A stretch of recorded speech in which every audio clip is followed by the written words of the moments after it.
What's up guys, and to all my anime fans that are preparing for Demon Slayer Season 3 coming out in April, got a great video for you today. We're going to be talking about the Upper Moon number 4 Hantengu, and I'm going to give you guys his backstory as well as a breakdown of his character.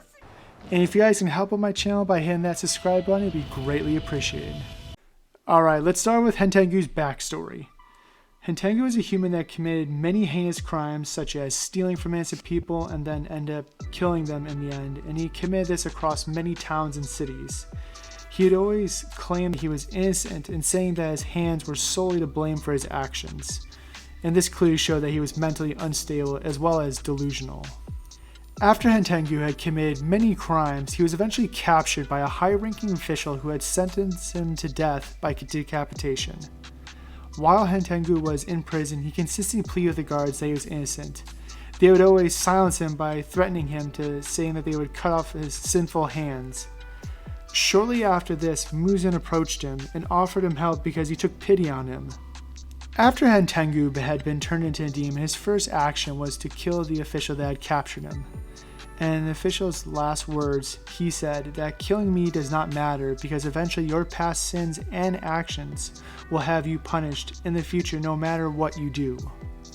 Now on to Hantengu's blood demon art. His initial blood demon art is called Emotion Manifestation.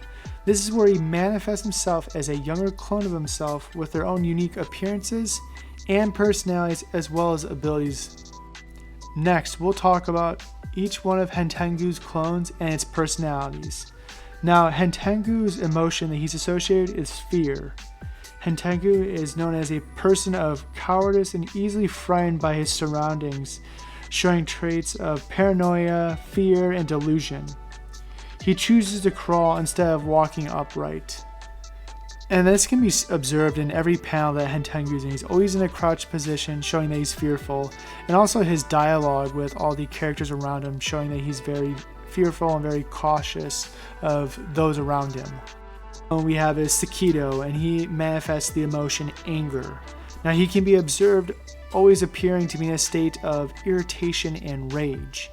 He also shows that he is the dominant one amongst the emotion clones. Next we have Kuraku. He is the emotion clone that is associated with relaxation. Now he is the one that's always relaxed amongst all the other clones, even when they are battling Genya, Tanjiro, and Nezuko. He is praising them during their fight instead of taking the battle seriously. Next we have Azetsu, and he's associated with the emotion sorrow. Now he can be seen in a depressed and negative state in comparison to the rest of the emotion clones. And at the same time, he is the most calm one. And the last clone we have is Urugoi, who's associated with the emotion joy. Now Hantengu is able to command the four clones Sakido, Kuraku, Azetsu, and Urugoi to form a combined clone called Zohakuden, who also embodies the emotion hatred.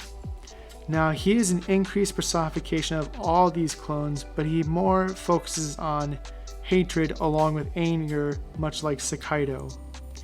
He also possesses the calmness and analytical skills of Azetsu. And this can be seen when he is fighting Mitsuri and he's trying to figure out why she was able to survive his attacks and her true source of strength. Next, let's talk about Hantengu and all of his clones' abilities. Now first off, Hantengu's main ability is enhanced stealth, so that he can remain hidden because Hantengu is the main body that has to be killed off in order for him to die off. Now his first clone, Sakido, uses lightning. His second clone, Kuraku, uses aerokinesis, where he generates and manipulates wind using his flesh maple leaf shaped like a uchiwa, which is a Japanese fan that does not fold.